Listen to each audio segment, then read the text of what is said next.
Ng araw po mga idol at sa mga giliw kong taga-subaybay.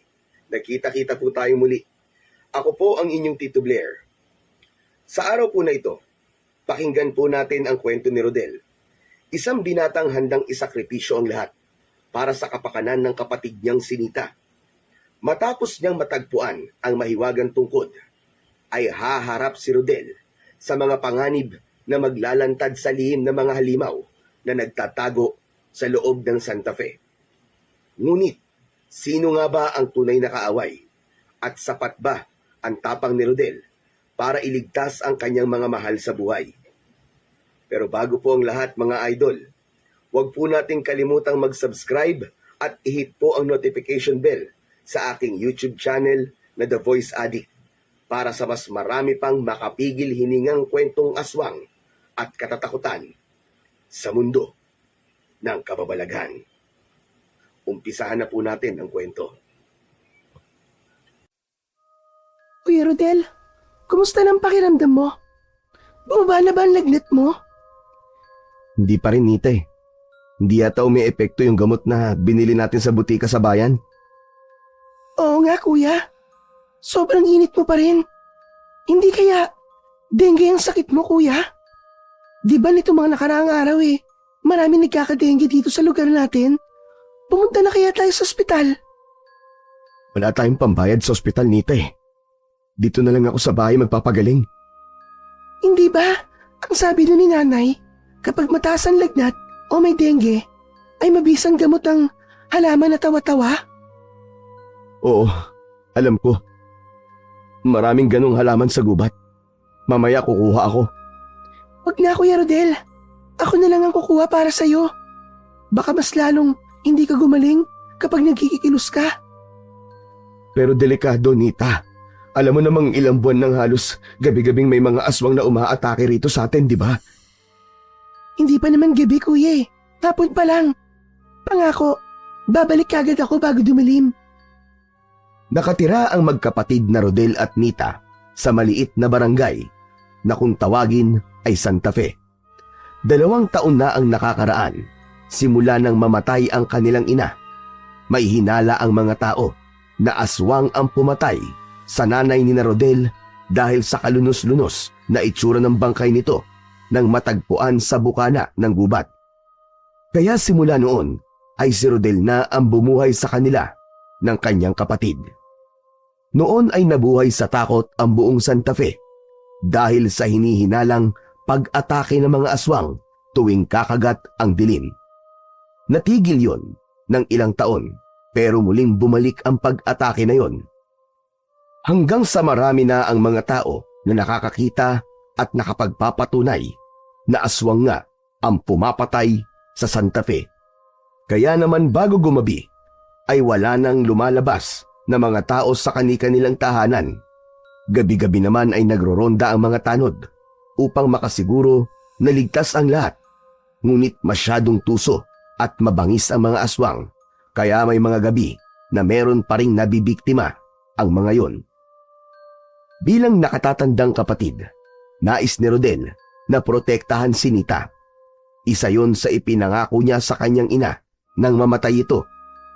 Wala na silang aasahan ni Nita kundi ang isa't isa dahil ang kanilang ama ay iniwan sila para sa isang babae. Ramdam ni Rodel ang labis na pag-aalala ni Nita dahil 3 araw nang hindi bumababa ang kanyang lagnat. Ayaw na sana niyang pumunta si Nita sa gubat para kumuha ng halamang gamot na tawa-tawa pero masyadong mapilit ang kapatid niya. Sige, papayag na ako na magtungo ka sa gubat. Pero dapat, bago mag-alas 5 ng hapon, nandito ka na ha. Pangako kuya, uuwi ka agad ako. Maaga pa naman Mabilis akong makakakuha ng tawa-tawa kasi alam ko ang itsura nun. Mag-iingat ka, Nita. At huwag mong kalilimutan na umuwi ka agad bago dumilim ha. Ngumiti si Nita kay Rodel. Isang mahigpit na yakap ang ibinigay ni Nita sa kanya bago ito umalis. Muling nahiga si Rodel sa papag. Nakatingin siya sa nakabukas na pinto ng kanilang kubo habang pinapanood niya ang papalayong si Nita. Tiwala si Rodel na walang mangyayaring masama sa kanyang kapatid basta makauwi lang ito bago gumabi. Dahil sa bigat ng pakiramdam ni Rodel ay hindi niya napigilan ang sarili na makatulog. Nang magising siya ay madilim na ang paligid. Ang unang pumasok sa kanyang isip ay ang kapatid niyang si Nita. Marahang tumayo si Rodel kahit nanghihina. Ramdam niya ang pananakit ng buo niyang katawan dahil sa mataas na lagnat. Nita? Nita? Kumain ka na ba? Nakapagsaing ka na? Nakakuha ka na ba ng tawa-tawa sa gubat? Alam ni Rodel na sa oras na yon ay nakabalik na si Nita. Ngunit nagtataka siya dahil hindi sumagot ang kapatid niya sa mga tanong niya. Nita! Nita, nasan ka ba? Mas nilakasan ni Rodel ang pagsasalita at nang wala pa rin siyang nakuwang sagot mula kay Nita, ay doon na siya kinabahan. Kinuha niya ang gasera at sinindihan yun. Nang kumalat ang malamlam na liwanag sa kabuuan ng kubo, ay doon na pagtanto ni Rodel na wala roon ang kanyang kapatid. Lumabas siya ng kubo at umikot sa paligid nun, pero hindi pa rin niya natagpuan si Nita. Nagkaroon ng hinala si Rodel na baka nasa gubat pa rin si Nita at kinabahan siya sa bagay na yon. Hindi na siya nagdalawang isip na sundan si Nita sa gubat na matatagpuan sa dulong bahagi ng Santa Fe. Dala ang gasera ay lumabas siya ng kanilang bakuran at tinahak ang daan papunta sa gubat. Alam niyang delikado ang lumabas ng ganung oras, pero wala na siyang pakialam dahil ang tanging nasa isip niya ay ang makauwi ng ligtas si Nita. Sa paglalakad ni Rodel ay may natanaw siyang isang bulto ng mga tao na palapit sa kanya. Nang ilang di pa na lamang ang layo nun sa kanya, ay nalaman niya na sina Kapitan Mateo yon at ang ilang tanod. Oh, Rodel! Saan ka pupunta ng ganitong oras? Hindi ba dapat nasa loob ka lang ng bahay nyo? Alam ko po, Kapitan Mateo. Hahanapin ko lang po sana ang kapatid kong si Nita dun po sa gubat. Nagpunta po siya ron kaninang hapon para kumuha po sana ng halamang gamot. Pero hanggang ngayon po, hindi pa rin po nakababalik. Sandali, sigurado ka ba na sa gubat nga nagtungo si Nita? Baka mamaya naman nasa bahay lang siya ng isa sa mga kaibigan niya. Sigurado po ako, Kapitan. Isa pa po, hindi po nakikituloy ng ganito katagal ang kapatid ko sa ibang bahay. Sige po, aalis na po ako. Kailangan ko na pong puntahan si Nita sa loob ng gubat. Sandali lang, Rodel, sandali lang. Hindi kita hayaan na magtungo sa gubat na ganitong oras. Delikado na ron ngayong gabi. Lalo na't may mga aswang na umaaligid dito sa Santa Fe. Baka mapahamak ka. Pero Kapitan, hindi ko po pwedeng pabayaan lang ang kapatid ko. Hindi po ako makakatulog hanggat hindi po nakakauwi ng ligtas si Nita. Kailangan ko po siyang makita ngayong gabi. Matiim na tiningnan ni Kapitan Mateo si Rodel. Maya-maya lang ay bumuntong hininga ito. Naiintindihan ko pag-aalala mo para sa kapatid mo, Rodel. Pero hindi ko maaaring hayaan na magtungo ka sa gubat dahil kaligtasan ng lahat dito sa Santa Fe ang prioridad ko. Ganito na lang. Kami na lang ng mga tanod natin ang maghahanap kay Nita sa gubat. Kami na lang ang maghahanap sa kanya. Sige na, umuwi ka na at magpahinga. Mukhang masama ang pakiramdam mo. Saglit na natigilan si Rodel para mag-isip. Alam niya na kahit anong paliwanag ang gawin niya, ay hindi papayag si Kapitan Mateo na magtungo siya sa gubat. Kung ganun sige po. Salamat po, Kapitan Mateo. Walang anuman. Kami na ang bahala sa kapatid mo. Sige na, umuwi ka na at magpahinga. Wala nang nagawa si Rodel, kundi ang sundin si Kapitan Mateo kahit labag pa yon sa kanyang kagustuhan. Naglakad siya palayo pero hindi pa rin naalis sa kanyang isipan ang kagustuhan niyang hanapin ang kanyang kapatid. Lumingon si Rodel sa kanyang pinanggalingan at nang makita niyang wala na sina Kapitan Mateo at ang mga tanod, ay hindi na siya nagdalawang isip na maglakad papunta sa gubat. Sa kabila ng sinabi ni Kapitan Mateo, nais pa rin ni Rodel na siya mismo ang maghanap sa kanyang kapatid. Wala siyang ibang dasal kundi ang ligtas niyang matagpuan, si Nita.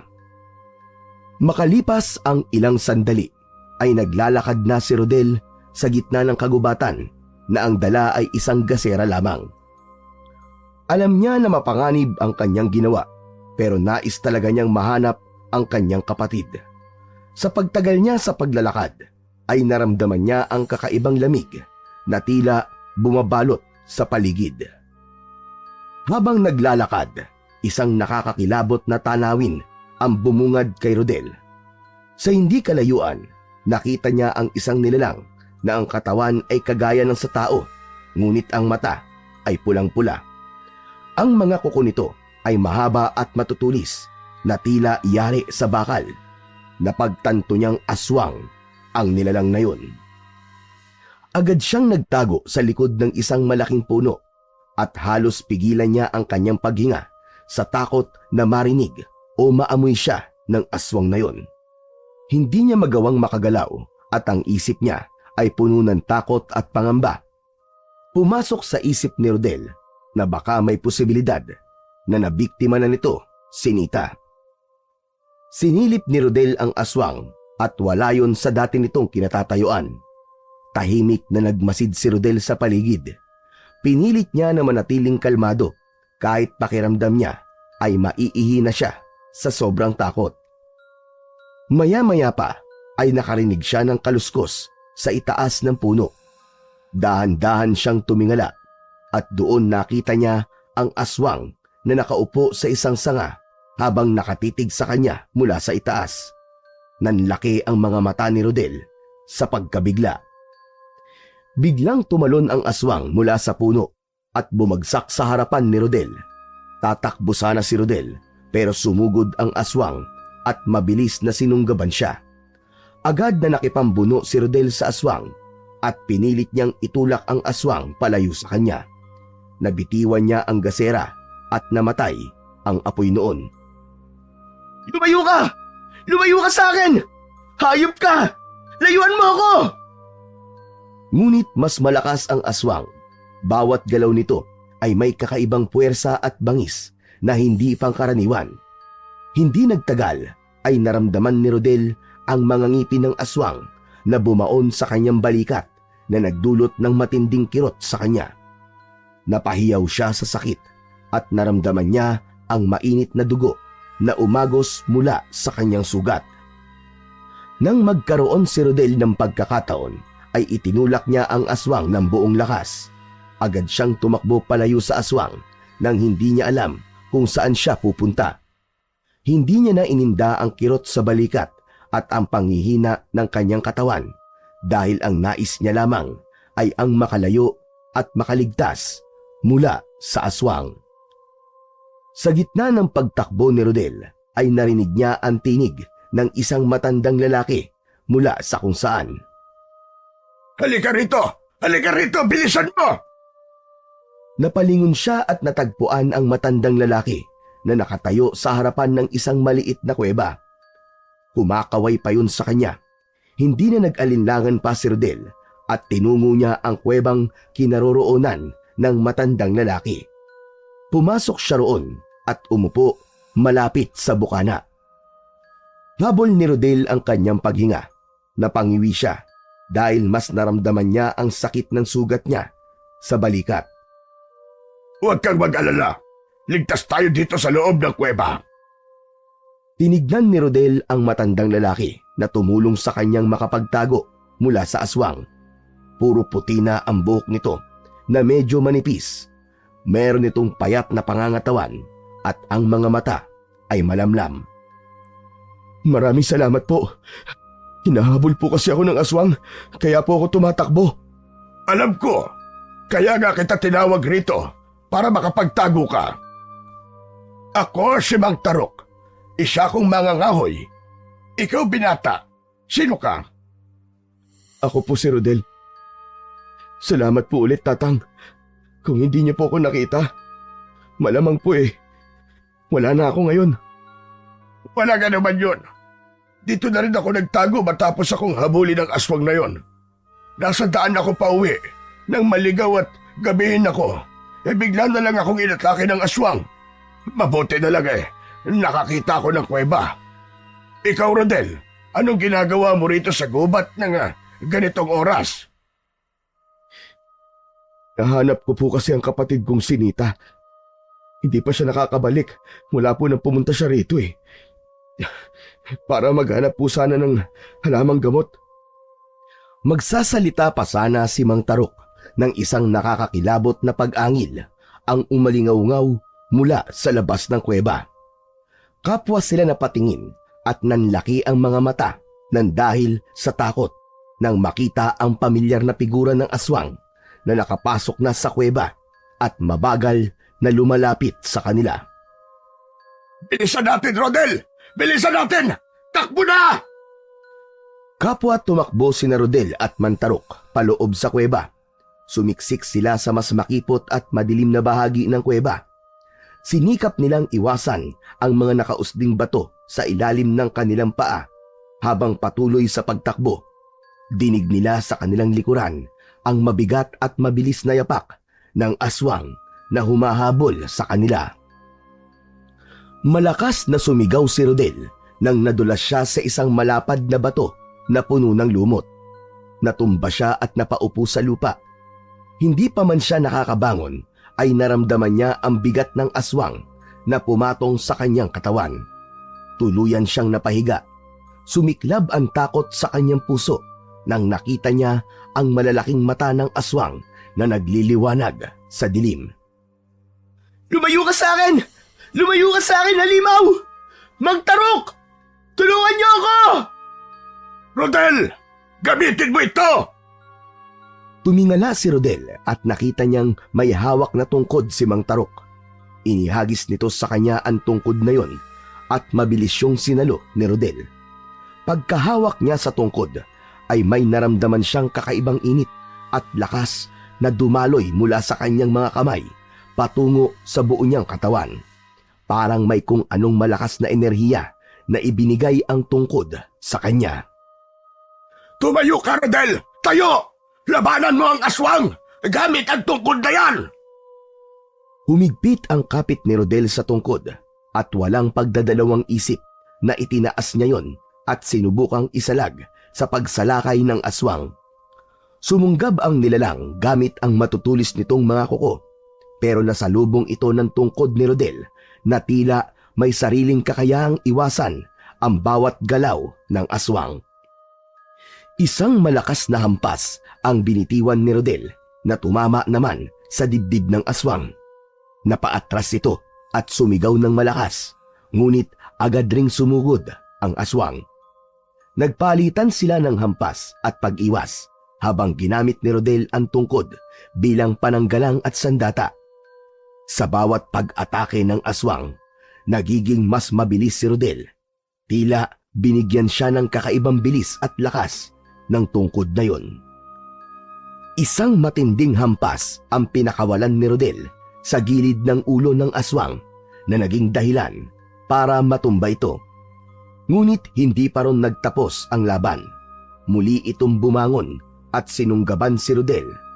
Ngunit sa pagkakataon na yon ay ubod lakas na hinampas ni Rodel ang tungkod sa dibdib ng nilalang. Umalingaw-ngaw sa loob ng kuweba ang sigaw ng aswang na puno ng sakit.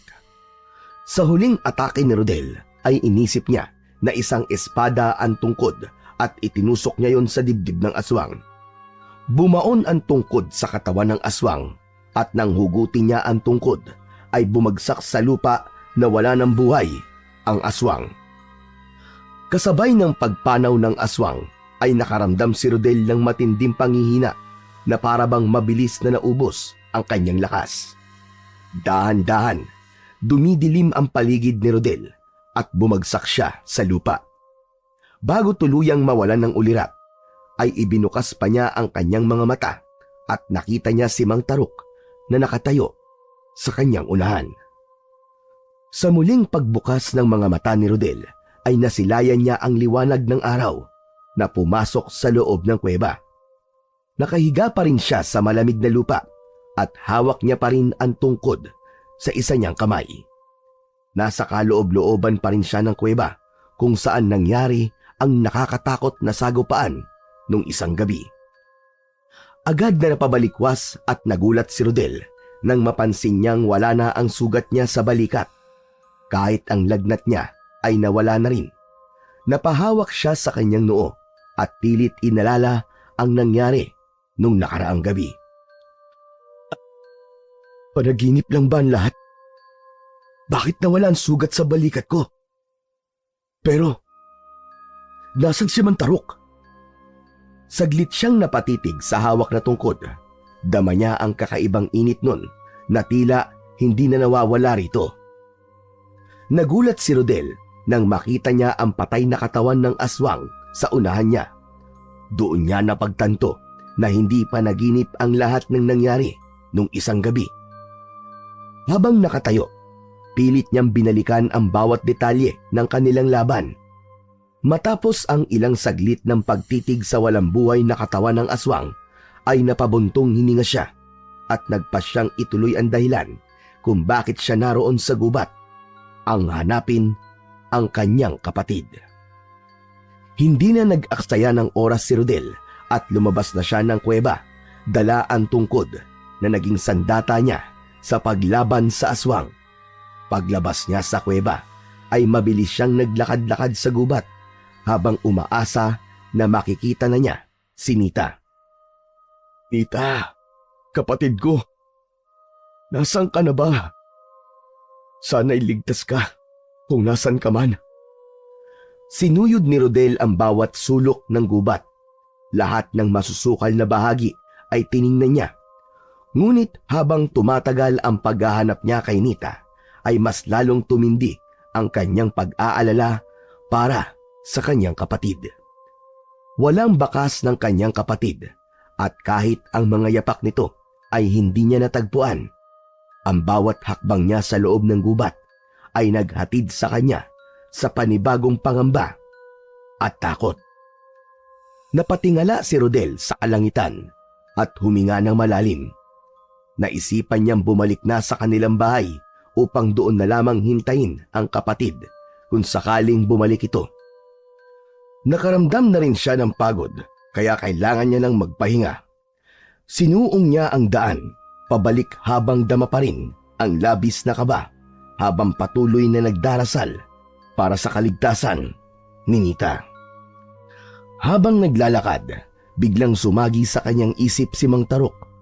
Napatingin siya sa paligid at hinanap ang kahit anong bakas ng matandang lalaki.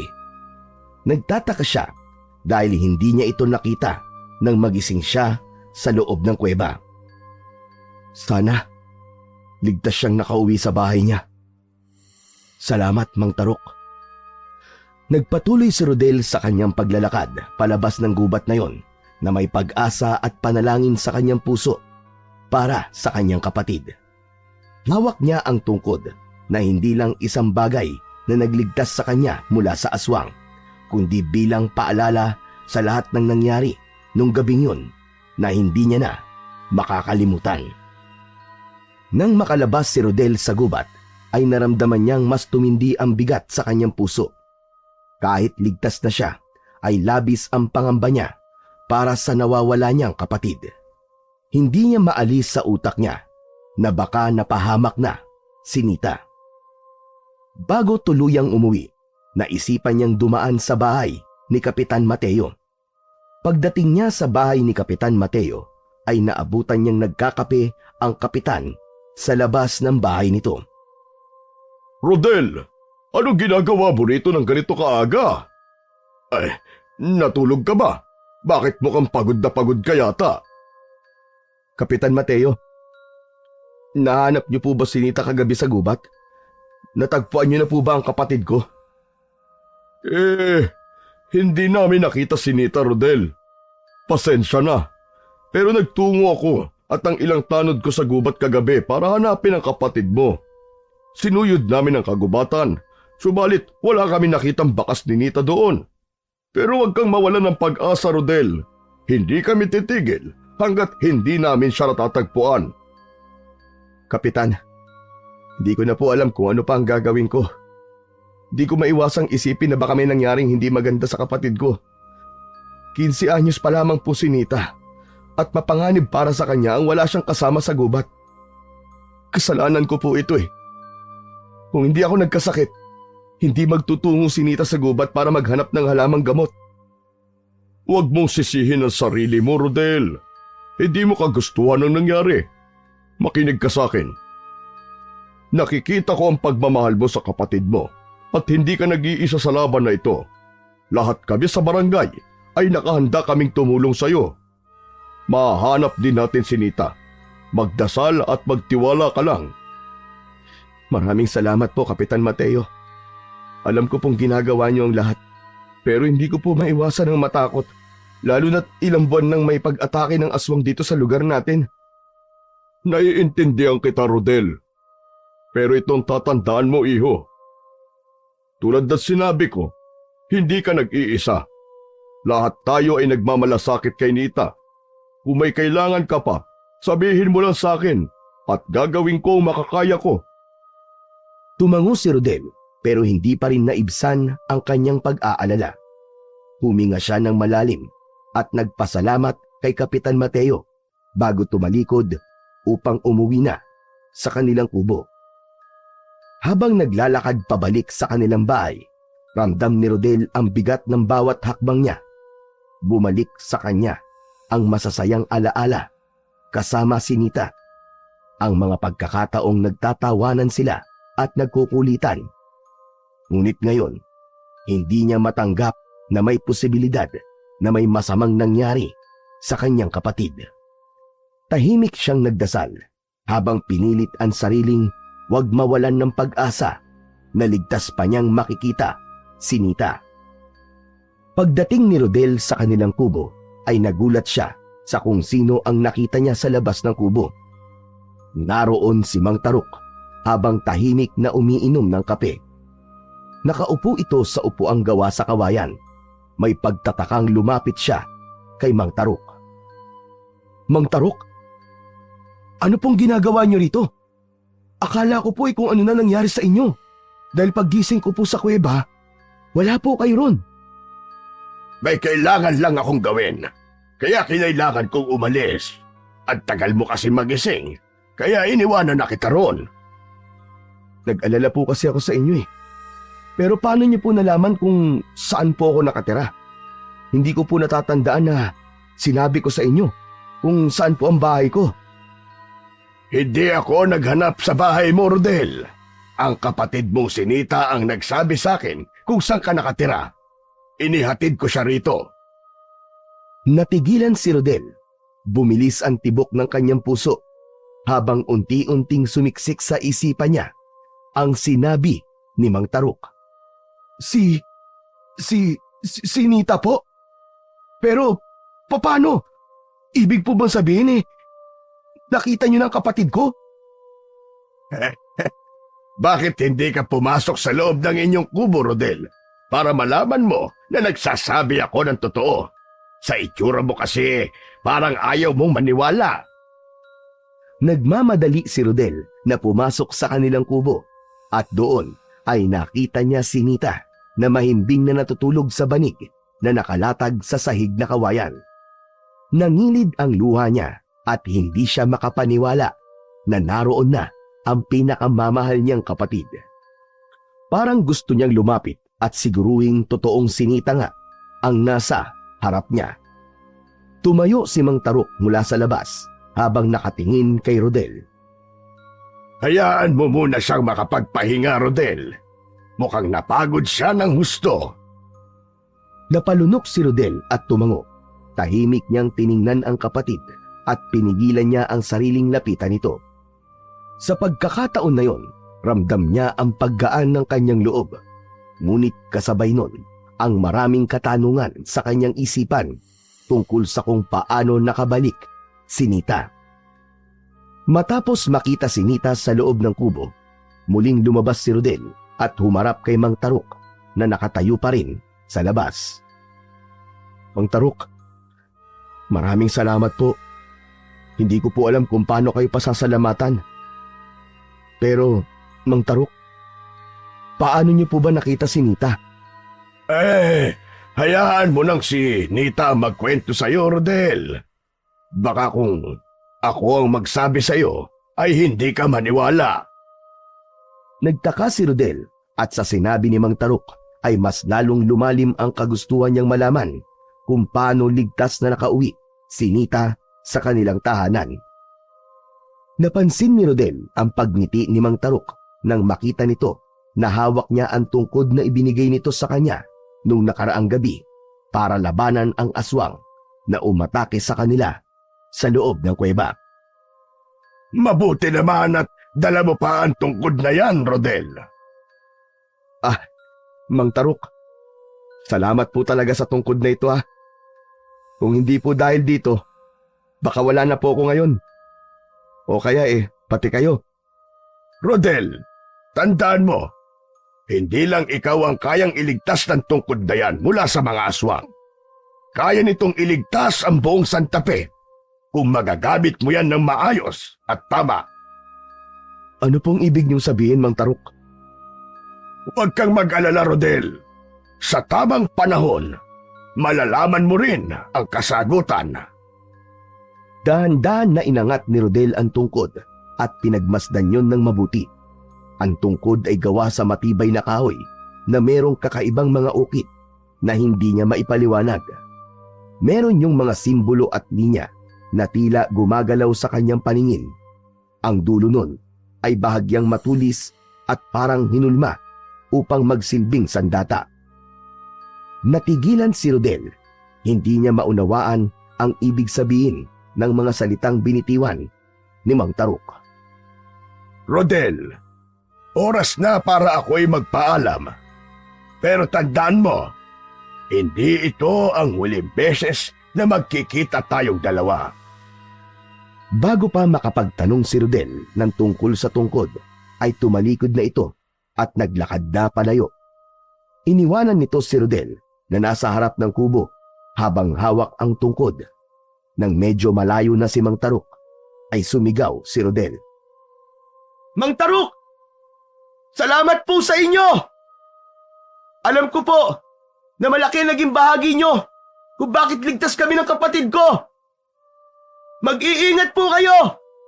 Maraming salamat po uli! Huminto si Mang Taruk at lumingon kay Rodel ng nakangiti. Tumango ito at muling nagpatuloy sa paglalakad palayo. Pinanood ni Rodel ang unti-unting paglayo ng matanda hanggang sa ito ay tuluyang mawala sa kanyang paningin. Pumasok si Rodel sa kanilang kubo at muli niyang pinagmasdan ang mapayapang muka ni Nita na mahimbing pa ring natutulog sa banig. Tumulo ang luha sa mga mata ni Rodel habang pinagmamasdan ang kapatid na minsan niya nang inakalang nawala na. Parang hindi siya makapaniwala na kasama na ulit niya ito, na ligtas at buhay. Salamat. Salamat po sa lahat, Panginoon. Maya-maya pa, unti-unting nagising si Nita. Nang tumama ang mata nito kay Rodel, ay agad itong napangiti ng malaki at bumangon. Kuya Rodel? Nita! Nita, kapatid ko! Salamat sa Diyos at ligtas ka! Nagmadali si Rodel na yakapin ang kapatid. Ramdam niya ang init ng katawan ni Nita. Tanda na totoo ito at hindi isang panaginip. Pareho silang naluluhang nagyakap ng mahigpit. Patawarin mo ko, kuya. Wala akong nakuhang halamang gamot. Huwag mo nang isipin yun, Nita. Magaling na ako. Ang mahalaga ay ligtas ka na. Teka, ano ba nangyari sa'yo sa gubat? Kuya, naligaw ako habang naghahanap ng halamang gamot. Nakarating ako sa isang bahagi ng gubat na hindi ko kilala at inabot ako ng gabi. Natakot ako at iyak ako ng iyak hanggang sa bigla akong sinalakay ng isang aswang. Pala ko katapusan ko na. Pero may babaeng nagliliwanag ang katawan ang biglang lumitaw at niligtas ako. Anong ibig mo sabihin sa babaeng nagliliwanag? Kilala mo ba siya? Hindi ko siya kilala, kuya. Hinawakan niya ang kamay ko at bigla kami napunta sa isang napakagandang lugar. May isang malaking palasyo sa gitna at mga bulaklak na hindi ko pa nakikita kahit kailan. Sabi ng babae, dun daw muna ako mananatili habang hindi pa ligtas ang gubat. Ang mga nilalang sa lugar na yon, kuya, para silang mga diwata. Nakipaglaro sila sa akin hanggang sa nakatulog ako. Teka, totoo ba yung sinasabi mo? Hindi kaya panaginip lang yun? Totoo, kuya. Sigurado ko. Tapos pagising ko, naroon na ako sa gubat ulit. Medyo sumisikat na ang araw nun. At doon ako nakita ni Mang Taruk. Inihatid niya ako dito, kuya. Hindi nakapagsalita si Rodel. Tila isang kababalaghan ang mga salaysay ni Nita. Ngunit alam niya na nagsasabi ng totoo ang kanyang kapatid. Kilala niya si Nita. Hindi ito sinungaling at hindi ito marunong gumawa ng kwento. Pero sa pagkakataon na yon ay mas nanaig kay Rodel ang kasiyahan dahil ligtas si Nita at nangako siya sa sarili na hindi niya nahahayaan na muli yung mangyari. Pagsapit ng hapon ay nagdesisyon si Rodel na magtungo sa bahay ni Kapitan Mateo kasama si Nita upang malaman ito na nakauwi na ang kanyang kapatid. Baka kasi patuloy na maghanap sina Kapitan kay Nita, gayong ligtas na itong nakauwi sa kanilang kubo.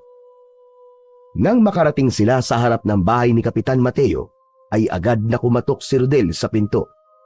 Ilang saglit lang ay bumukas ang pinto at bumungad sa kanila si Kapitan Mateo. Bumakas ang gulat sa mukha nito nang makita si Nita. Aba, Nita! Salamat sa mga santo at nakauwi ka na. Anong nangyari? Paano ka nakauwi, Nita? Ikaw ba nakahanap sa kanya, Rodel?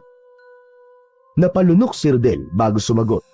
Alam niyang hindi maaaring malaman ni Kapitan Mateo ang totoong nangyari kung paano nakauwi si Nita. Kaya kanina, habang naglalakad sila, ay nag-isip na siya ng gagawing kwento. Natagpuan ko po si Nita sa gilid ng ilog kaninang umaga. Mukhang naligaw po siya at hindi na nakauwi bago magdilim. Pagod na pagod nga po siya. Ang sabi po sa akin ni Nita ay naligaw daw po siya sa gubat. Nagpapasalamat na lang po ako sa Diyos at walang aswang ang umatake sa kapatid ko. Pero, Kuya Rodel, tiningnan ni Rodel si Nita at bahagya niya itong pinanlakihan ng mga mata. Tila nakuha naman ni Nita ang ibig sabihin ni Rodel, kaya hindi na ito umapela pa. Buti na lang at natagpuan ka ni Rodel, Nita. Nagpadala na ako ng mga tanod sa gubat kagabi, ngunit hindi ka nila nakita. Mabuti talaga ang Diyos dahil hindi ka niya pinabayaan. Abay, Nita, maswerte ka dahil meron kang kapatid na kagaya ni Rodel na malaki ang malasakit sa iyo. Maraming salamat po sa inyong malasakit, Kapitan. Alam ko po na hindi rin naging madali para sa inyo magpadala ng mga tanod sa gubat, lalo na't may mga ulat na kung ano-anong nilalang doon. Wala yun, Rodel. Huwag mong isipin yun. Ang kaligtasan ng mga taga Santa Fe ang pangunahing tungkulin ko. Pero ngayon, natutuwa akong makita si Nita na ligtas. Huwag kang mag-alala, Rodel. Kung sakaling may kailangan pa kayo ng kapatid mo, abay nandito lang ako. Magsabi ka lang at huwag kayong mahihiya sa akin. Maraming salamat po, Kapitan. Napakaswerte po ng Santa Fe kasi may kapitan kaming kagaya nyo. Ayoko masayang ang boto nyo sa akin. Pinagkatiwalaan nyo ako, kaya dapat kong hindi sayangin ang tiwalang yun. Bahagyang nagliwanag ang mukha ni Rodel sa sinseridad ni Kapitan Mateo. Salamat po, Kapitan Mateo. Ngayon ay panatag na ako at ang kapatid mo, Nita, dahil ligtas ka na. Maraming salamat sa Diyos. Muling nagpasalamat sina Rodel at Nita sa Kapitan bago sila tuluyang nagpaalam. Habang binabaybay ng magkapatid ang daan pabalik sa kanilang kubo, ay nagtanong si Nita kay Rodel. Kuya, bakit hindi mo sinabi kay Kapitan Mateo ang totoo? tungkol sa babae na nagligtas sa akin at sa mahiwagang lugar na napuntahan ko. Nita, mas mabuti na yun. Kung sinabi ko sa kanya ang totoo, baka hindi maniwala si Kapitan Mateo. At kung maniwala man siya, baka magtanong pa siya ng kung ano-ano sa'yo. Ayoko mapagod ka sa pagsagot sa mga tanong na hindi mo rin sigurado ang mga kasagutan. Pero kuya, hindi ba dapat malaman ni Kapatid Mateo ang totoo? Baka yung babaeng nagligtas sa akin ang makatulong sa atin para mawala na mga aswang dito sa Santa Fe. Alam ko yun, Nita. Alam ko may posibilidad na matulungan tayo ng babaeng yun. Pero sa ngayon, ang mahalaga ay ligtas ka na. Hindi ko alam kung paano ito ipapaliwanag sa ibang tao nang hindi nila pagdududahan o iisiping bunga lang ito ng takot o guni-guni ko. Pero kuya, natatakot pa rin ako. Baka balikan ako ng aswang na yun. Kaya nga nandito ako, Nite.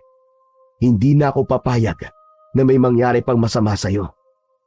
Nangangako ko sa'yo na hindi na yun mangyayari ulit sa'yo. Sana tama ka, kuya. Sana nga, hindi na yun mangyari ulit. Kasi, akala ko talaga ay katapusan ko na nung gabing yun, nang sinalakay ako ng aswang. Gagawin ko ang lahat, Nita, para hindi na yun mangyari. At kahit ano pa ang mangyari, ipagtatanggol kita. Kagaya ng ginawa ng mahiwagang babae na nagligtas sa'yo. Siya ang patunay na may mga bagay na hindi natin maipaliwanag, pero dapat nating ipagpasalamat. Nagpatuloy sila sa kanilang paglalakad hanggang sa makarating na sila sa kanilang kubo. Sa pagkakataon na yon, walang ibang nasa isip si Rodel kundi ang protektahan si Nita, gaya ng ipinangako niya noon sa kanilang namayapang ina. Pagdating ni Rodel at Nita sa kanilang maliit na kubo, ay naisipan na ni Rodel na kailangan na nilang magluto para sa pananghalian. Nita, magpaapoy ka na sa lutuan para makapagsaing na tayo. Ako na maghuhugas ng bigas. Sige po, kuya. Habang naghuhugas si Rodel ng bigas sa loob ng kubo, ay bumalik sa isip niya ang muka ni Mang Tarok at ang mga huling sinabi nito. Ang misteryosong lalaking tila puno ng kaalaman sa mga bagay na lampas sa kanyang pangunawa. Hindi niya maiwasang isipin kung ano ang ibig sabihin ng mga huling salita ni Mang Tarok tungkol sa tungkod na ibinigay nito sa kanya. Matapos hugasan at lagyan ng tubig ang bigas na nasa kaldero, ay nagtungo na si Rodel sa lutuan nila na nasa likod ng bahay. Ngunit napamulagat siya nang makita niya na isa ang tungkod sa ginawang panggatong ni Nita. Mabilis niyang hinablot ang tungkod mula sa apoy. Nagulat si Nita sa ginawa ni Rodel. Kuya, anong ginawa mo? Panggatong yan, di ba? Hindi itong pangkaraniwang kahoy, Nita. Ito ang tungkod na ibinigay sa akin ni Mang Tarok. Ginamit ko to para labanan ng aswang na napatay ko sa gubat nung hinahanap kita. Aswang? May nakaharap kang aswang sa gubat nung hinahanap mo ako, kuya? Oo, Nita. Nung gabing hindi kita makita, nagpunta ako sa gubat kahit alam kong delikado. Doon ko nakilala si Mang Tarok. Siya ang nagbigay sa akin ng tungkod na ito. Kakaiba ang tungkod na ito, Nita. Pakiramdam ko ay may kakaibang kapangyarihan to. Tinitigan ni Rodel ang tungkod. Inasahan niya na meron yung pinsala, pero kahit kaunti ay wala siyang nakita. Paano mo naman nasabing may kapangyarihan ang tungkod na yan, kuya?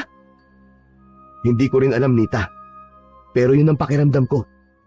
Sinabi kasi sa akin ni Mang Tarok na hindi lang ang sarili ko ang may pagtatanggol nito. Sabi niya, magagawa raw nitong iligtas ang buong Santa Fe. Hindi ko pa nauunawaan ng lahat, pero alam kong malalaman ko rin ang kasagutan pagdating ng tamang panahon. Pasensya ka na, Kuya Rodel, ha? Hindi ko kasi alam eh. Pero huwag ka mag-alala. Hindi ko nagagamiting panggatong ang tungkod na yan. Ayos lang, Nita. Hindi naman nasunog kahit konti. Alam ni Rodel na simula pa lang yun ng pagtuklas niya sa kung ano ba talaga ang tungkod na hawak niya.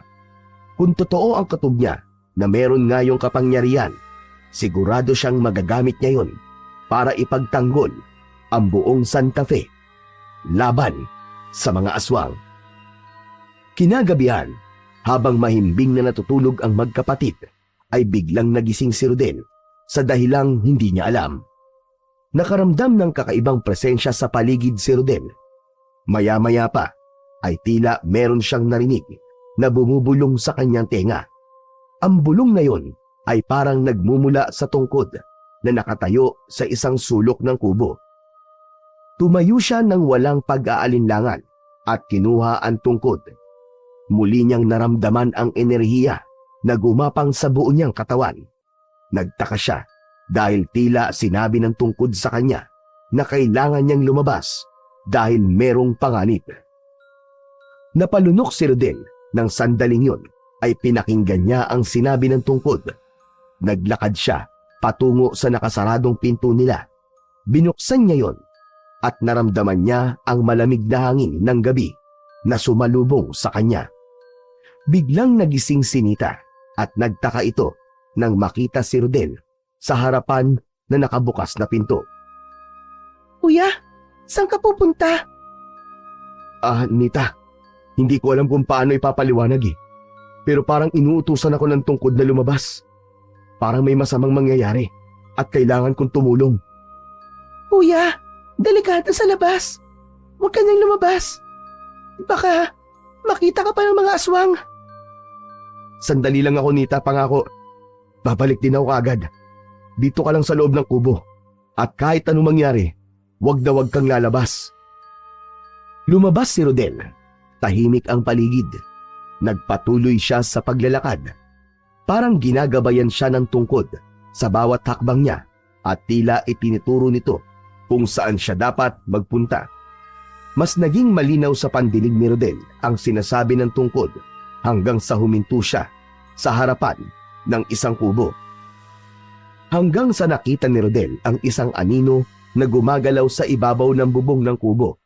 Nang tingnan niya yon ng mabuti, ay napagtanto niya na isang aswang ang nasa bubong ng kubong yon. Hindi na nagdalawang isip si Rodel at malakas niyang sinigawan ang aswang. "Hoy! Diablong buwang! Bumaba ka dyan! Ako ang harapin mo!" Agad na lumingon ang aswang kay Rodel at bigla yung tumalon pababa. Sa isang iglap, sumugod ang aswang kay Rodel, pero bago pa man makalapit ang aswang sa kanya, ay mabilis niya yung naiwasan. Hinawakan ni Rodel ng mahigpit ang tungkod. Mas lalo niyang naramdaman ang enerhiya na patuloy nitong ibinibigay sa kanya. Muling sumugod ang aswang kay Rodel. Nagpalitan sila ng mga pag-atake at pagdepensa.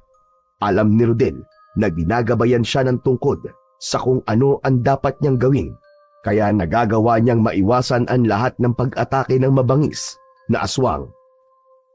Hindi kinakitaan ng takot ang mata ni Rodel. Buong tapang niyang sinugod ang aswang at nagawa niya itong mahampas ng tungkod sa balikat. Umatras ang aswang at umungol yun dahil sa labis na sakit. Sinubukan ng aswang na bumawi. Tumalon ito at iniumang ang matutulis nitong kuko kay Rodel. Ngunit naging mabilis si Rodel. Iniwasan niya ito at buong lakas niyang isinaksak ang patulis na dulo ng tungkod sa dibdib ng aswang. Napasigaw ang aswang. Nang hugutin ni Rodel ang tungkod sa katawan nito, ay biglang nagliyab ang buo nitong katawan. Wala nang buhay ang aswang nang bumagsak yun sa lupa. Habang habol ni Rodel ang paghinga, ay nakatitig lang siya sa aswang na unti-unting naging abo. Hindi siya makapaniwala na sa pangalawang pagkakataon ay nagawa niyang makapatay muli ng isang aswang. Habang nakatayo si Rodel sa labas ng kubo, ay lumabas ang mag-asawang nakatira doon. Nalaman niya na buntis ang babaeng naroon, kaya napagtanto niya kung bakit may aswang sa bubong ng mga ito. Manghiyak-ngiyak na nagpasalamat ang mag-asawa kay Rodel.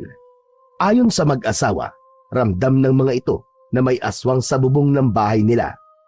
May kakaibang kasiyahan na naramdaman si Rodel sa pagpapasalamat na natanggap niya. Pakiramdam niya, kahit anong pera ay hindi yon mababayaran. Nagulat si Rodel nang makita niya ang kapatid niyang si Nita na patakbong lumapit sa kanya. Bakas sa mukha nito ang kasiyahan at paghanga. "Oh, Nita! Anong ginagawa mo rito? Kuya, ang galing mo. Nakita ko kung paano mo nilabanan at pinatay ang aswang. Nita, bakit ka ba lumabas? Delikado dito sa labas kapag gabi. Wala na akong dapat ikatakot pa, kuya. Meron yata akong kapatid na magaling makipaglaban sa mga aswang.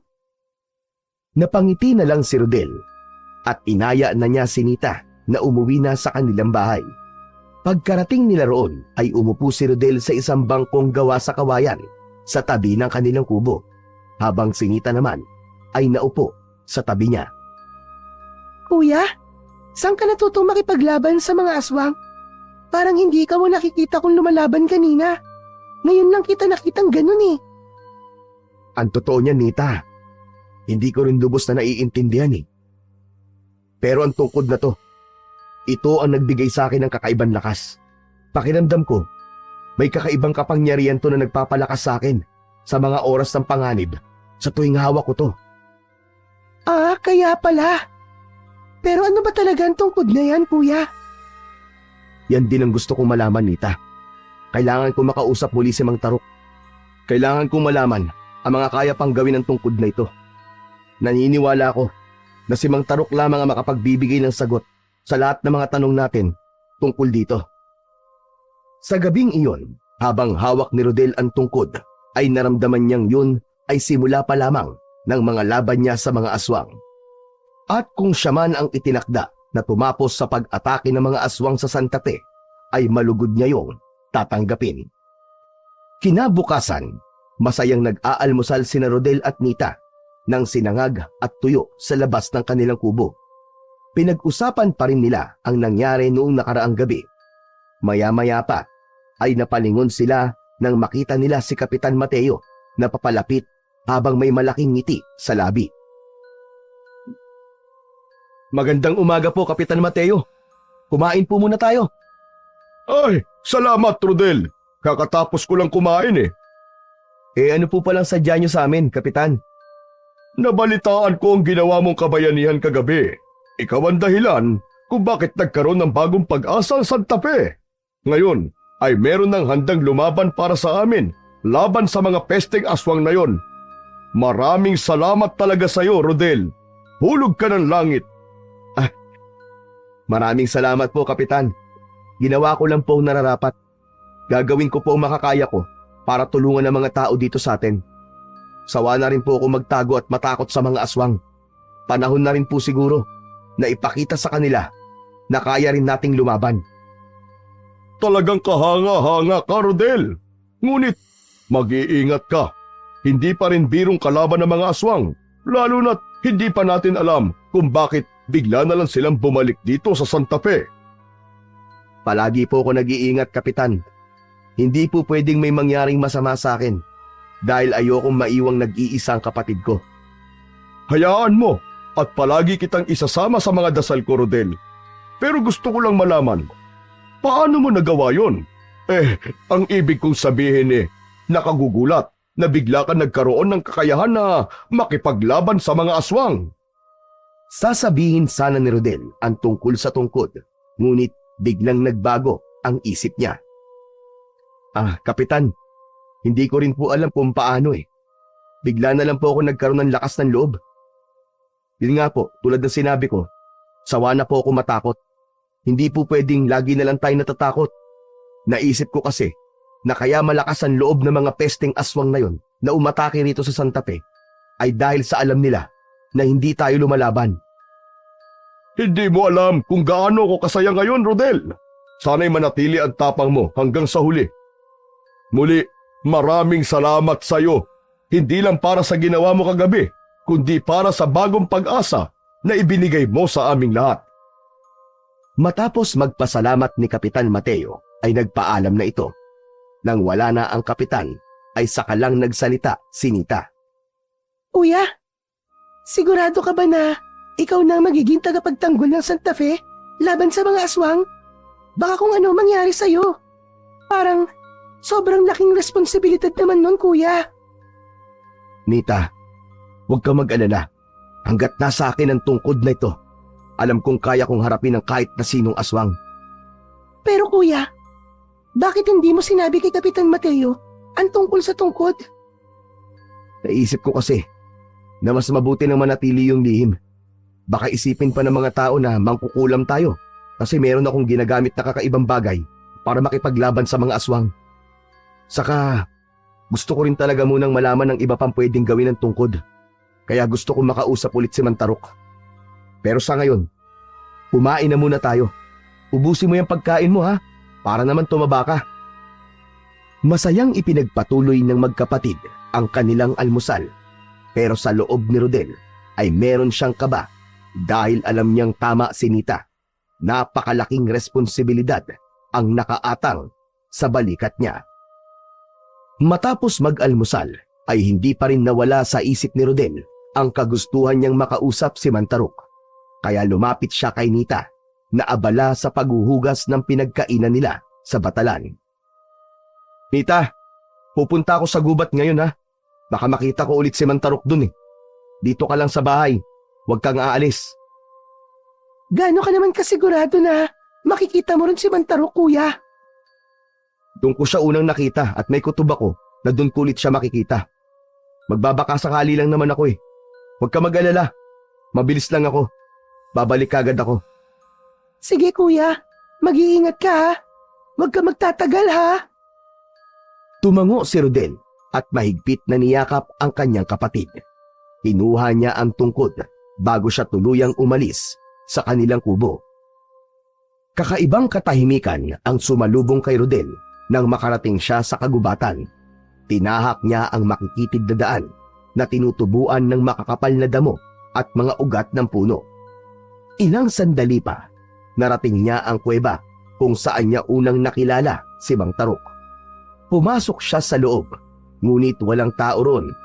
Hindi siya nagtagal doon at naisipan din niya na agad na lumabas. Paglabas ni Rodel ng kuweba ay napapitlag siya nang makitang nakatayo si Mantarok sa bukana ng kuweba na waring naghihintay ang matanda sa kanya. Bahagya pa yung ngumiti nang makita siya. Agad na lumapit si Rodel kay Mantarok. Mantarok, nagulat ako sa inyo. Buti na lang at nakita ko kayo, Mantarok.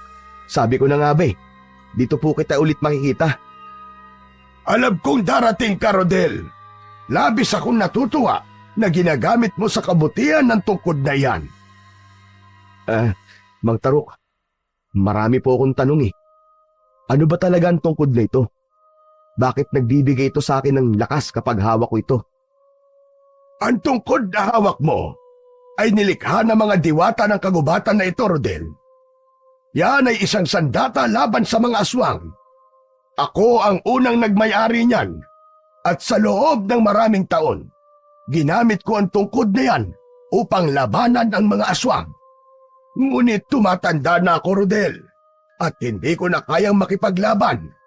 Kailangan kong maghanap ng bagong tagapangalaga at ikaw ang napili ko. Pero bakit po ako, Mantarok? Anong nakikita niyo sa akin? Dahil nakita ko ang iyong tapang at pagmamahal mo sa iyong kapatid. Dalisay ang puso mo at handa kang magsakripisyo para sa iba. Maraming salamat po sa tiwala niyo sa akin, Mantarok. Pero sa totoo lang po, hindi ako sigurado kung mapapanindigan ko ba ang pagiging bagong tagapangalaga nitong mahiwagang tungkod. Magtiwala ka sa sarili mo, Rodel. Sa lahat, ikaw ang dapat na kauna-unahang maniniwala na kaya mo. Salamat po ulit, Mantarok. Pero gusto ko pong malaman sana kung ano-ano pa ang kayang gawin nitong tungkod. Yan ang kailangan mong tuklasin, Rodel. Ang tungkod ay makapangyarihan.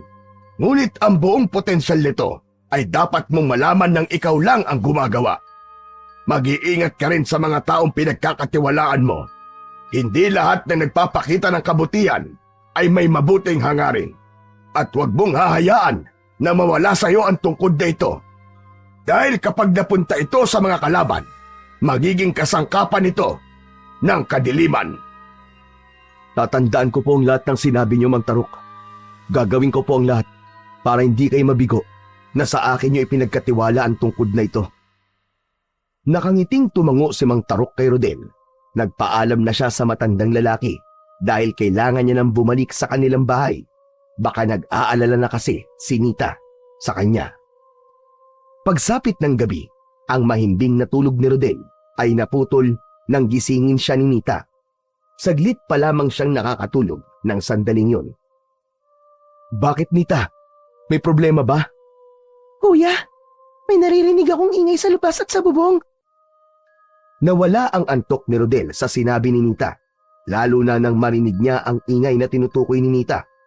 Agad siyang bumangon at kinuha ang mahiwagang tungkod na palaging nakalagay sa isang sulok ng kanilang kubo. Marahang naglakad si Rodel patungo sa pintuan. Palakas ng palakas ang ingay at kaluskos na kanilang naririnig. Habang papalapit si Rodel sa pinto, bigla yung bumukas ng malakas. Nanlaki ang mga mata niya nang makita niya ang isang aswang na nasa bungad ng kanilang pintuan. Bago makapasok ang aswang, ay mabilis na sinugod ni Rodel yun at sinipa sa dibdib. Gumulong ang aswang sa lupa. Agad na lumabas ng kubo si Rodel. Nita! Isarado mong pinto at huwag kang lalabas anuman ang mangyari! Sinunod ni Nita ang utos ni Rodel. Mabilis nitong sinarado ang pinto. Hinarap na agad ni Rodel ang aswang. Agad nagsimula ang mainit na laban sa pagitan niya at ng halimaw. Mabilis ang galaw ng aswang, ngunit nagawang sundan ng paningin ni Rodel ang bawat galaw nito. Nang makita niya na papalapit na ang aswang sa kanya, ay hinawakan niya ang tungkod na para bang isa yung baseball bat. Ubod lakas niyang inihampas ang tungkod sa mukha ng aswang.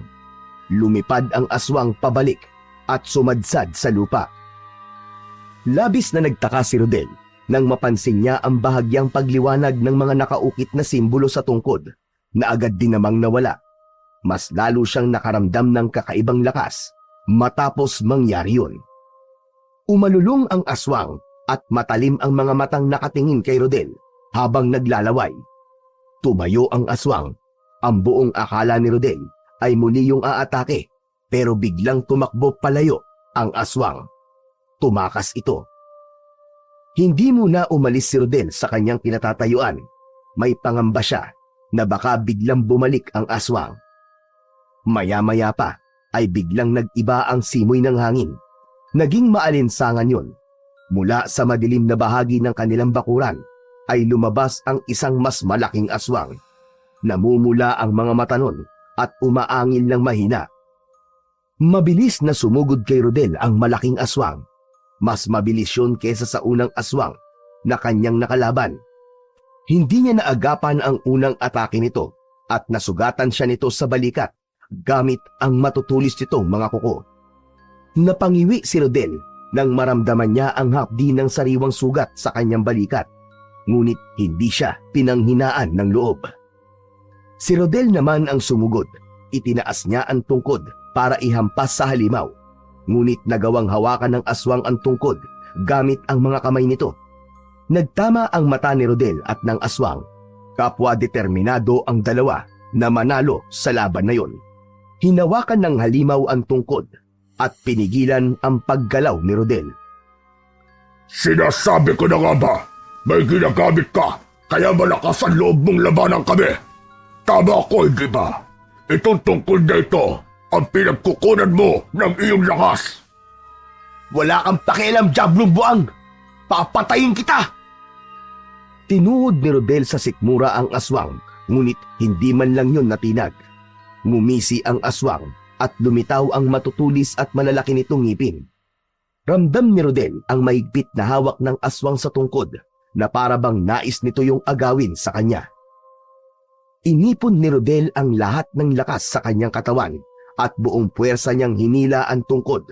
Nabitiwan ng halimaw ang tungkod, ngunit nawalan ng balanse si Rodel.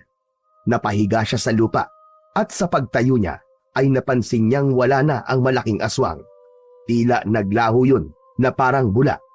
Luminga si Rodel sa paligid sa pangamba na nagtatago lamang ang aswang, ngunit hindi niya na yun nakita pa.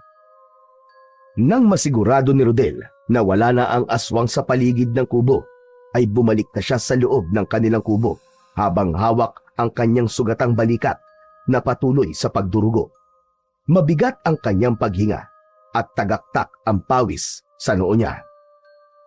Nang makita ni Nita ang dugo ang balikat ni Rodel, ay agad itong nilukob ng pag-aalala. Kuya! Kuya! May sugat ka! Kailangan nating linisin agad yan! Ako na maglilinis ng sugat ko, Nita. Kumuha ka na lang ng lumang damit at gawin mong benda. Dumiretso si Rodel sa batalan. Kumuha siya ng tabo at sumalok ng tubig sa timba. Hinugasan niya ang kanyang sugat habang tinitiis ang hapdi at sakit. Si Nita naman ay naghanap ng lumang damit sa isang kahon. Nang makita ito, ay mabilis nito yung ginupit upang gamitin bilang benda. Matapos na mahugasan ang sugat, ay umupo si Rodel sa isang sulok.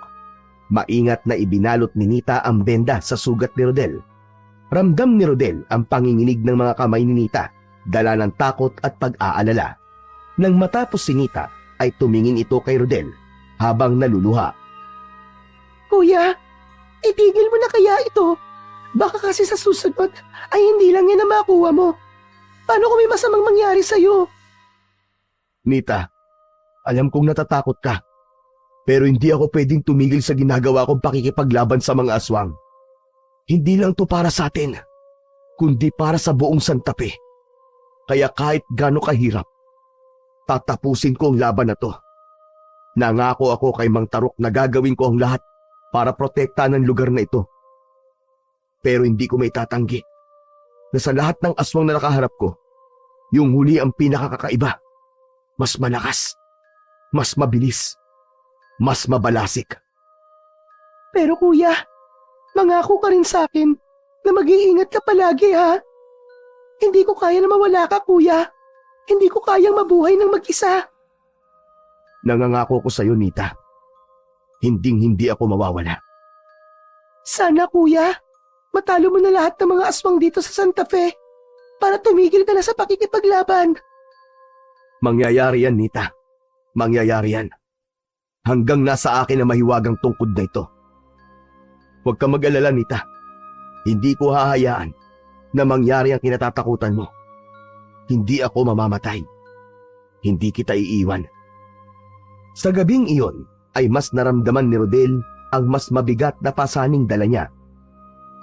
Ngunit kasabay nun ay ang mas matibay na pagpapasya niya na hindi niya hahayaan na magwagi ang kadiliman laban sa liwanag. Kinaumagaan, habang nililinis ni Rodel ang kanyang sugat, ay dumating si Kapitan Mateo. Wala noon si Nita dahil nasa palengke ang kapatid niya, kaya mag-isang humarap si Rodel kay Kapitan. Sa labas ng kubo sila nag-usap dahil mas presko doon. Rodel, may nakarating na balita sa akin na inatake kayo ng mga aswang kagabi. Kumusta naman kayo ni Nita? Nasaktan ba kayo? Tama po narinig niyong balita, Kapitan. Pero wag po kayo mag-alala. Ito lang pong sugat sa balikat ang natamo ko. Hindi naman po ito ganun kagrabe. Ligtas din po si Nita. Hindi ko po siya pinalabas hanggat hindi ako sigurado na wala na yung mga aswang. Sa totoo lang, ay natatakot ako, Rodel. Sunod-sunod na mga pag-atake ng aswang dito sa ating bayan. Meron ng mga pamilyang umaalis. Kailangan na matapos ang panggugulo rito ng mga aswang bago pa tuluyang lamunin ng takot ang buong Santa Fe. Kapitan, gagawin ko po ang makakaya ko para protektahan ang Santa Fe at ang lahat ng tao rito. Pero kailangan ko rin po ang tulong nyo dahil hindi ko ito kaya na mag-isa. Huwag kang mag-alala, Rodel. Ako at ang lahat ng tanod ko ay kaisa mo sa bagay na yan. Gabi-gabi pa rin kami magroronda para sa seguridad ng lahat. Matapos yung sabihin ni Kapitan Mateo, ay napansin ni Rodel na bigla itong napatulala. Nang sundan niya ang mga mata nito, ay nalaman niyang nakatingin ito sa mahiwagang tungkod na nakasandal sa gilid ng kubo. Rodel, kaninong tungkod yun? Ngayon ko lang yan nakita rito. Meron bang gumagamit sa inyo ni Nita ng tungkod? Kinuha ni Rodel ang tungkod at huminga ng malalim. Kapitan, alam ko po mapagkakatiwalaan ko kayo. Kaya sasabihin ko na ang totoo. Kapitan Mateo, ang tungkod na ito ay hindi isang pangkaraniwang tungkod lamang. Ito po ay mahiwagang tungkod na likha ng mga diwata sa gubat. Ito ang sandata ko laban sa mga aswang. Paghawak ko po ito, Kapitan, ay may kakaiba po itong ibinibigay na lakas at tapang sa akin. Hindi ko akalain na may ganyang bagay dito sa ating lugar. Maraming salamat dahil ipinagkatiwala sa iyo ng mga diwata ang tungkod na yan, Rodel. Mas lalo ko tuloy na patunayan na mahalaga ka talaga sa laban natin sa mga aswang dahil may armas ka laban sa kanila. Pero mag-iingat ka, Rodel, dahil ang ganyang uri ng sandata ay tiyak na pag-iinteresan ng mga kalaban. Salamat po sa paalala, Kapitan. Huwag po kayo mag-alala dahil habang nasa akin to, ay patuloy kong ipagtatanggol ang Santa Fe sa mga aswang. Pero sana po, ay huwag niyo na pong sabihin sa iban tungkol sa mahiwagang tungkod na ito. Sa tingin ko po kasi, sa pagdami na makakaalam na meron akong ganitong uri ng sandata, ay siya rin paglaki ng posibilidad na manganib ang buhay namin magkapatid. Nangangako ko, Rodel, na mananatiling lihim natin ang tungkol sa tungkod na yan. Mag-iingat kayo. O siya, mauuna na ako dahil meron pa kaming pagpupulong ng mga tanod natin.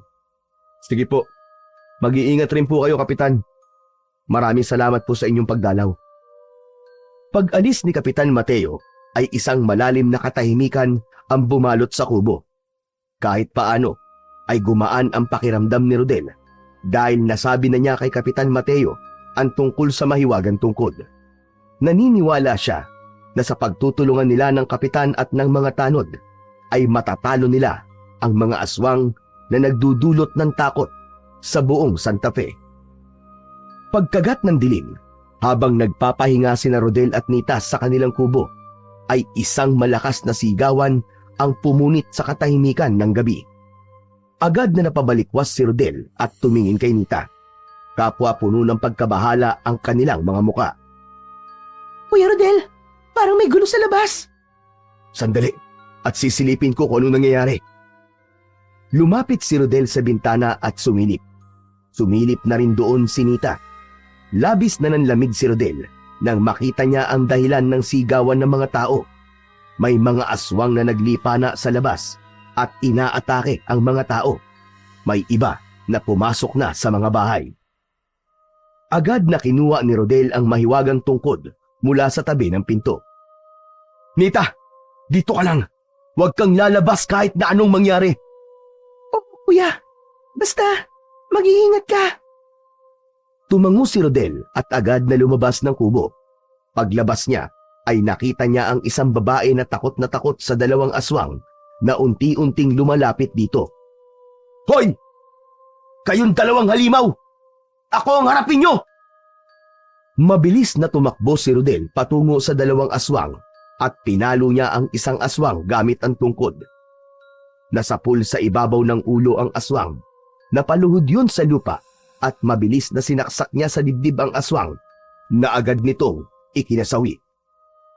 Hindi nagpatinag ang ikalawang aswang at tumalon yun papunta kay Rodel. Sinalubong naman ni Rodel ang aswang gamit ang kanyang tungkod. Bumaon ang tungkod sa tiyan ng aswang at nang bumagsak yun ay nagliyab yun hanggang sa unti-unting naging abo. Umiiyak na nagpasalamat ang babae kay Rodel. Walang anuman, miss. Maghanap ka ng ligtas na lugar at magtago ka. Nagmamadaling umalis ang babae. Hindi nagtagal ay nakarinig siya muli ng sigawan mula sa isang bahay sa hindi kalayuan. Mabilis na tumakbo si Rodel patungo sa direksyon ng sigawan. Pagpasok niya sa loob ng bahay ay nakita niya ang isang pamilya na nakasiksik sa isang sulok habang may isang aswang sa harapan nila. Hinawakan ni Rodel ang aswang sa balikat at hinila yon palabas ng bahay. Lumaban ang aswang at bumaon ang mga kuko nito sa braso ni Rodel, ngunit isang malakas na hampas ng tungkod ang nagpatilapon sa aswang sa lupa. Agad na sinugod ni Rodel ang aswang habang hindi pa yon nakakatayo at buong puwersa niyang itinarak ang matulis na dulo ng tungkod sa noo nito. Hindi pa man nakakahinga si Rodel ay narinig niya ang isang mabangis na pag-angin sa kanyang likuran. Isang aswang ang sumugod sa kanya. Inilagan niya ang mabilis nitong pag-atake. Napansin ni Rodel na naglalabas ng liwanag ang tungkod sa bawat hampas niya sa aswang, hanggang sa nagkaroon siya ng pagkakataon na itarak ang tungkod sa liig ng aswang na naging dahilan ng kamatayan nito. Habol ni Rodel ang kanyang paghinga. Luminga siya sa paligid at wala siyang nakita pang ibang aswang. Lumapit ang mga tao sa kanya at ang mga mukha ng lahat ay puno ng pasasalamat at paghanga.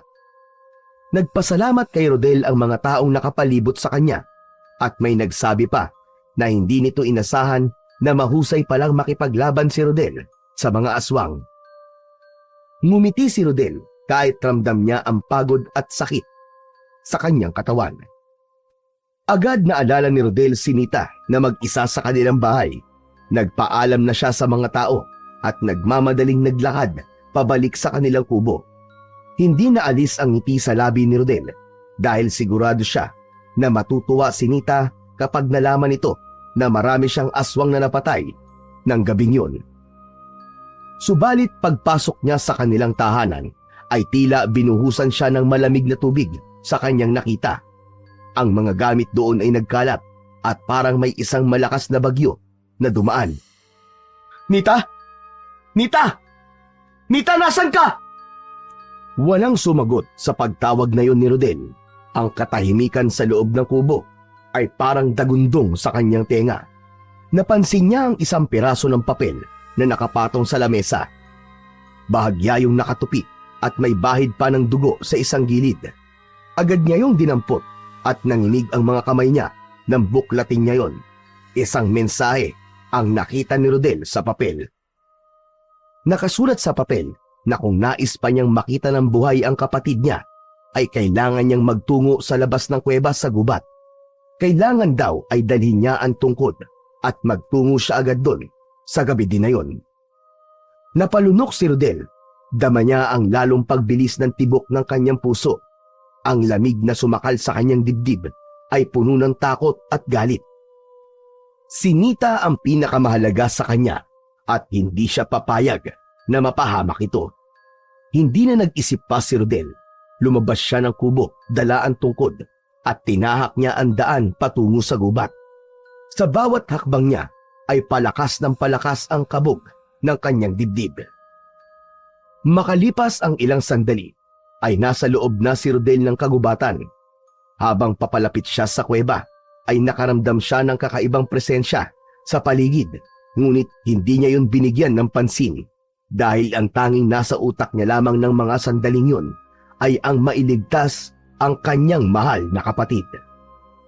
Pagdating ni Rodel sa labas ng kuweba, ay agad niyang nakita si Nita na nakatali sa isang malaking puno. Luhaan nito at takot na takot, pero nang makita siya ni Nita, ay nagkaroon ng liwanag ang mukha nito. "Kuya, tulungan mo ako!" "Oo, Nita! Huwag ka mag-alala! Ililigtas kita!" Lalapitan sana ni Rodel si Nita, ngunit natigilan siya nang mula sa madilim na bahagi ng likod ng puno kung saan nakatali si Nita ay lumabas si Kapitan Mateo. "Kapitan Mateo? Teka, anong ginagawa mo rito?" "Kuya, siya ang dumukot sa akin habang nakikipaglaban ka sa mga aswang. Aswang si Kapitan Mateo, kuya! Niloko niya tayong lahat!" Tama ang sinabi ng kapatid mo, Rodel. Matagal na ako nagpapanggap.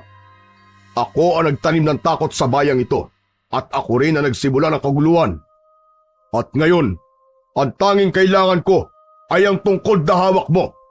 Magagamit ko yan para mas maging makapangyarihan ako. Nagbago ang anyo ni Kapitan Mateo. Ipinakita nito ang totoo nitong anyo bilang isang aswang.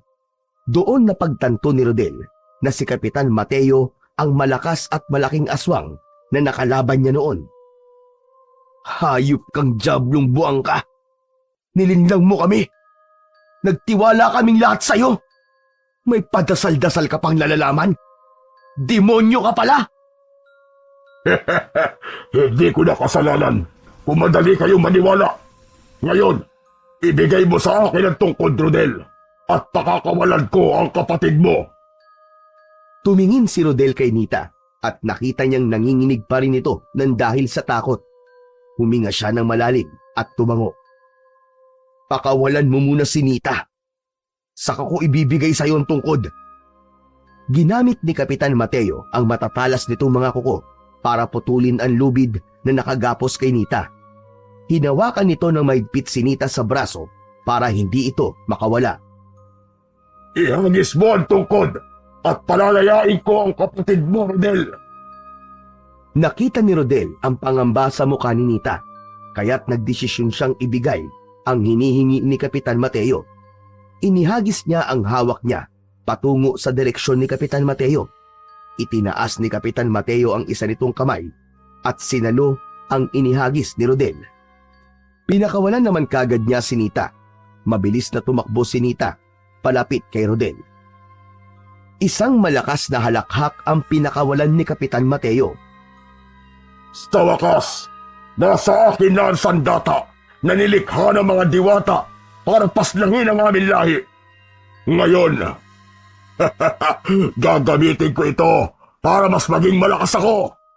Ako na ang magiging hari ng mga aswang dito sa Santa Fe! Talaga, Kapitan Mateo? Paano ka maghahari kung isang walang silbing sanga ng puno lamang ang hawak mo? Sa tingin mo ba, ay ganun ko lang kadali isusuko may wagang tungkod? Anong sinasabi mo? Nag-apoy sa galit ang mga mata ni Kapitan Mateo nang makita nito na sanga ng puno ang hawak nito at hindi ang mahiwagang tungkod. Kanina, habang naglalakad si Rodel, ay may nakita siyang sanga ng puno sa lupa. Napansin niya na kasing haba yun ng mahiwagang tungkod at isang ideya ang kanyang naisip. Alam ni Rodel na kapag ibinigay niya kay Kapitan Mateo ang tungkod, ay papatayin din sila nito ng kapatid niya. Kaya naisip niya na isahan ito. Walang hiya ka, Rodel! Nilinlang mo ko! Pagbabayaran mo ito! Papatayin ko kayo ng kapatid mo! Pero uunahin ko si Nita para makita mo kung paano ko kakainin ang kanyang laman loob! Nang makita ni Rodel na naghanda na ang aswang sa pagsugod sa kanya, ay hinugot niya ang mahiwagang tungkod mula sa kanyang likod. Naglabas yun ng mahinang puting liwanag. Nita! Magtago ka muna at huwag kang lalabas hanggat hindi ko napapatay ang halimaw na ito! Oo, kuya. Mag-iingat ka. Mabilis na tumakbo palayo si Nita. Nang wala na si Nita sa tabi ni Rodel, ay sa kanya hinarap si Kapitan Mateo. Agad na sumugod si Kapitan Mateo. Iniwasan ni Rodel ang matatalim nitong kuko na muntik nang bumaon sa kanyang leeg. Sinundan yun ng isang malakas na suntok mula kay Kapitan Mateo. Tinamaan si Rodel sa tiyan kaya napaatras siya ng ilang hakbang. Si Rodel naman ang umatake sa pagkakataon na yon. Inihampas niya ang tungkod kay Kapitan Mateo at ilang beses niya itong tinamaan sa iba't ibang parte ng katawan nito. Nagpatuloy ang kanilang laban sa ilalim ng maliwanag na buwan hanggang sa nagawa niyang hampasin sa dibdibang aswang. Tila nahirapan si Kapitan Mateo na makahinga sa lakas ng pag-ataking yun ni Rodel. Pero hindi pa rin sumuko si Kapitan Mateo at mabilis nitong sinunggaban si Rodel. Hindi na malaya ni Rodel na nasa harap niya na ang aswang at ibinaon nito ang kuko nito sa kanyang tiyan. Itinarak naman ni Rodel ang dulo ng tungkod sa leeg ni Kapitan. Nang hugutin niya yon, ay sumambulat ang masaganang dugo mula sa sugat nito sa leeg. Habang nakadapa, naramdaman ni Rodel ang paglapit ni Kapitan Mateo. Mabilis ito umatake. Sa isang huling pagsisikap, iniangat niya ang tungkod at sinalag ang mga pangin nito. Narinig niya ang pagbasag ng mga kuko ni Kapitan Mateo sa matinding baggaan ng kapangyarihan ng tungkod at ang sariling lakas nito. Napaatras si Kapitan Mateo habang pilit na pinipigilan ang pagbulwak ng dugo sa leeg nito. Hindi na sinayang ni Rodel ang pagkakataon na yon at isinaksak niya ang tungkod sa dibdib ni Kapitan Mateo.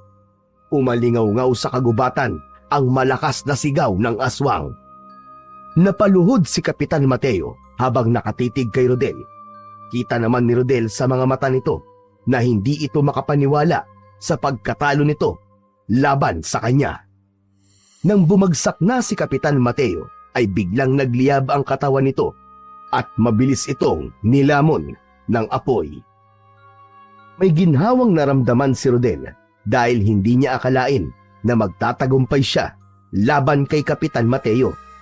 Sa pagkakataon na yon ay lumabas na si Nita sa pinagtaguan nito.